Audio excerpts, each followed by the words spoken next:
अस्सलाम वालेकुम। आज की वीडियो में हम करेंगे एक्सरसाइज 11D जो है जो mathematics book 2D to 7th edition जो न्यू एडिशन है उसकी एक्सरसाइज है ये, और इसका हम करेंगे क्वेश्चन नंबर 1 और 2। इससे जो पहले की एक्सरसाइजेज है वो मैं पहले करवा चुकी हूँ, उनका लिंक मैं डिस्क्रिप्शन में दे दूँगी, आप वहाँ से देख लीजिएगा।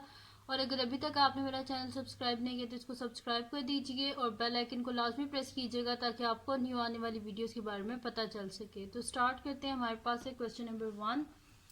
तो क्वेश्चन नंबर 1 जो है मैं बुक से रीड कर लेती हूँ, डायग्राम हम इधर बना लेंगे और फिर इसको हम सॉल्व कर देंगे। तो क्वेश्चन नंबर 1 है हमारे पास, ठीक है। डायग्राम कुछ इस तरह की है, यहाँ पे पहले बना लेती हूँ और साथ साथ हम जो क्वेश्चन है उसको रीड कर लेंगे। तो ये बी है, ये ए है, ये 34 मीटर्स है और ये हमारे पास टी है और एंगल गिवन है 32 डिग्रीज। अच्छा, क्वेश्चन है हमारे पास कि अ पॉइंट ए, ये पॉइंट ए है, on the level of ground is 34 metre away from the foot of Christmas tree T B. अब वो कह रहे हैं कि क्रिसमस ट्री है जिसकी हमारे पास जो हाइट है वो टी बी है, उसके जो दोनों फुट्स हैं एक मतलब कि उनका आपस में जो डिस्टेंस है वो क्या है 34 मीटर है। Given that A T makes an angle of 32 degree, वो कह रहे हैं ए टी जो है वो क्या कर रहा है 32 डिग्री का एक एंगल बना रहा है with the horizontal. Find the height of the Christmas tree, ये हाइट थी ना टी बी, तो ये हमने हाइट फाइंड आउट करनी है। तो इजी सा ही क्वेश्चन है हमारे पास, जो गिवन होता है उसको यूज़ करके हम अननोन को फाइंड आउट कर सकते हैं। तो यहाँ पे मैं लिख लेती हूँ सोका टोआ, तो उससे हमें पता चल जाएगा कि हमें कौन सा ट्रिग्नोमेट्रिक फंक्शन यूज़ करना है। ठीक है। अच्छा, ये हमारे पास हाइपोटेन्यूज हो गया, ठीक है, जो लॉन्गेस्ट साइड होती है। जो गिवन एंगल होता है उसके साथ जो जुड़ी हुई साइड होती है वो होती है एडजेसेंट साइड, और इसके जो ऑपोजिट है ये ऑपोजिट साइड। ठीक है जी। अब हमारे पास गिवन क्या है, एडजेसेंट है और फाइंड ऑपोजिट करना। तो यहाँ पे हम देखते हैं कौन सा ऐसा ट्रिग्नोमेट्रिक फंक्शन है कि जिसके बीच में हमारे पास ऑपोजिट और एडजेसेंट दोनों है। तो वो हमारे पास है tan में। ठीक है, तो हम यहाँ पे लिखेंगे tan 32 degrees is equal to opposite ratio adjacent. तो मैं यहाँ पे सोल्यूशन लिख लेती हूँ।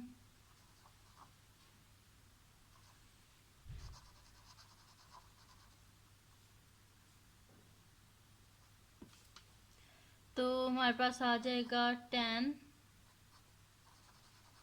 32 degrees is equals to opposite ratio adjacent. ठीक है, तो tan 32 degree is equals to opposite किया हमारे पास टी बी, तो मैं यहाँ पे लिख देती हूँ ऑपोजिट की जगह टी बी, और एडजेसेंट है हमारे पास ए बी।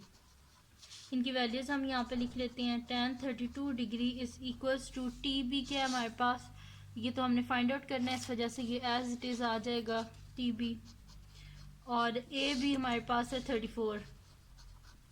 अब हम क्या कर लेते हैं, tan 32 डिग्री जो है इसको हम फाइंड आउट कर लेते हैं।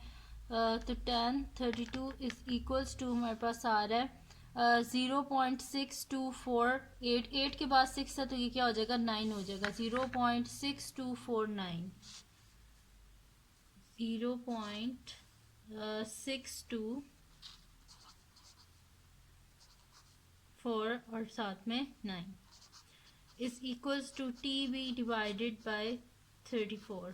ठीक है, अब हमें क्या चाहिए, टी बी चाहिए, ये 34 डिनोमिनेटर में हमें नहीं चाहिए। तो हम क्या करेंगे, इसको बोथ साइड पे मल्टीप्लाई कर लेंगे 34 से। तो मैं यहाँ पे लिख देती हूँ 34 multiply by 0.6249 is equals to T B divided by 34 multiply by 34। मैंने बोथ साइड पे क्या किया 34 से मल्टीप्लाई कर दिया। तो यहाँ पे कैंसिल आउट हो रहा है तो इसको कैंसिल आउट कर देते हैं, तो हमारे पास आ जाएगा T B is equals to, इन दोनों को हम आपस में मल्टीप्लाई कर लेते हैं तो हमारे पास क्या आ जाएगा 34 मल्टीप्लाई बाय 0.6249, तो ये मेरे पास आ रहा है 21.24। तो आपके बुक के एंड में जितनी भी लेंथ्स गिवन है 3 सिग्निफिकेंट फिगर्स तक, तो फर्स्ट हो गया 2, सेकंड हो गया 1 और थर्ड हो गया 2, 2 के बाद 4 है तो ये 2 ही रहेगा। ठीक है, तो हमारे पास आ गया 21.2 मीटर। यानी कि हमारे पास क्या है, हाइट ऑफ क्रिसमस ट्री क्या है, 21.2 मीटर। तो मैं यहाँ पे लिख देती हूँ, the height of Christmas tree is, the height of Christmas tree is 21.2 metre. ठीक है जी, और यही हमने फाइंड आउट करना था। अब इसके बाद हम करते हैं इसका नेक्स्ट क्वेश्चन। तो नेक्स्ट क्वेश्चन जो है वो भी हमारे पास मतलब कि सिंपल सा ही है, ऐसा ही है। तो मैं इसको भी रीड कर लेते हैं नेक्स्ट क्वेश्चन को, और फिर हम उसकी डायग्राम बना देंगे। तो हमारे पास है क्वेश्चन नंबर 2।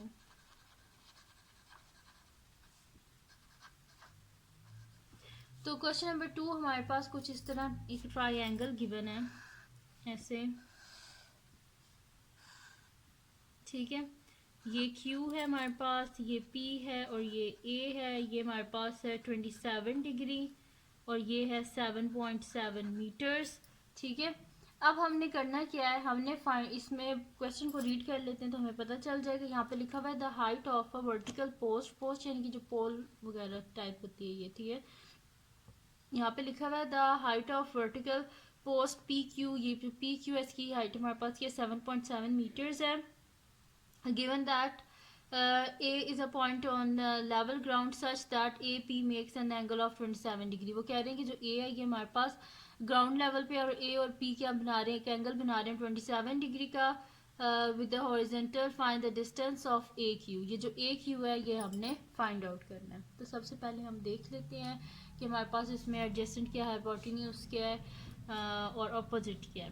तो जो लॉन्गेस्ट साइड होती है ये तो होगी हमारे पास हाइपोटेन्यूज, जो एंगल के साथ जुड़ी हुई साइड होती है ये होगी हमारे पास एडजेसेंट, और ये होगी अपोजिट, ठीक है। अब हमने करना क्या है, हमने फाइंड आउट करना है ए क्यू को, और गिवन क्या है अपोजिट। तो हम यहाँ पे लिख लेते हैं सोका तो हमें पता चल जाएगा कि हम कौन सा ट्रिग्नोमेट्रिक फंक्शन यूज करेंगे।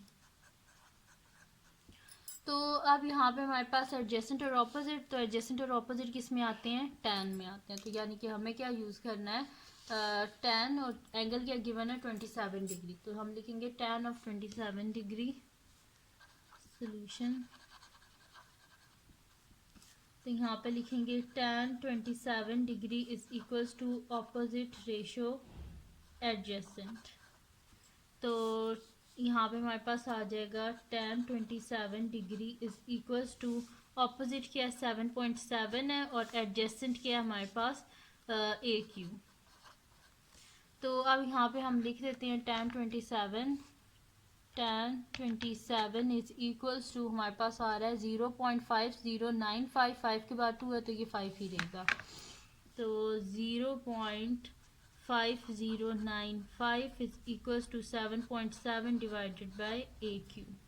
अब हमें क्या चाहिए, AQ चाहिए, और AQ डिनोमिनेटर में है। तो हम क्या करते हैं, इसको डिनोमिनेटर से ख़त्म करते हैं। तो इसके लिए हमें बोथ साइड पे AQ से मल्टीप्लाई करना पड़ेगा। तो AQ multiply by 0.5095 is equals to 7.7 divided by AQ multiply by AQ। ये दोनों हो गए कैंसिल आउट। तो हमारे पास क्या आ जाएगा कि 0.5095 और साथ में AQ इज इक्वल्स टू 7.7। अब हमें AQ का आंसर चाहिए, साथ में 0.5095 नहीं चाहिए, तो बोथ साइड पे इसको डिवाइड कर देंगे। ये दोनों हो गए आपस में कैंसिल आउट। तो हमारे पास क्या आ जाएगा, AQ इज इक्वल्स टू 7.7 को डिवाइड कर देते हैं 0.5095 से। तो 7.7 डिवाइडेड बाय 0.5095, तो ये मेरे पास आ रहा है 15.13। सिग्निफिकेंट फिगर्स तक करें तो 15.11 के बाद फिर 1 आ रहा है, तो जैसे ये 1 ही रहेगा तो 15.1, ठीक है। और साथ में ये सारी लेंथ्स किस में गिवन है, मीटर्स में, तो ये भी मीटर ही होगा। तो 15.1 मीटर, और मैंने इसे राउंड ऑफ किया टू 3 सिग्निफिकेंट फिगर्स तक। तो यहाँ पे हम लिख देते हैं the distance of AQ is, the distance of AQ is 15.1 metres, ठीक है जी। तो तो यही हमने फाइंड आउट करना था और यहाँ पे ख़त्म हो गया हमारे पास क्वेश्चन नंबर 2। इजी सा ही क्वेश्चन था।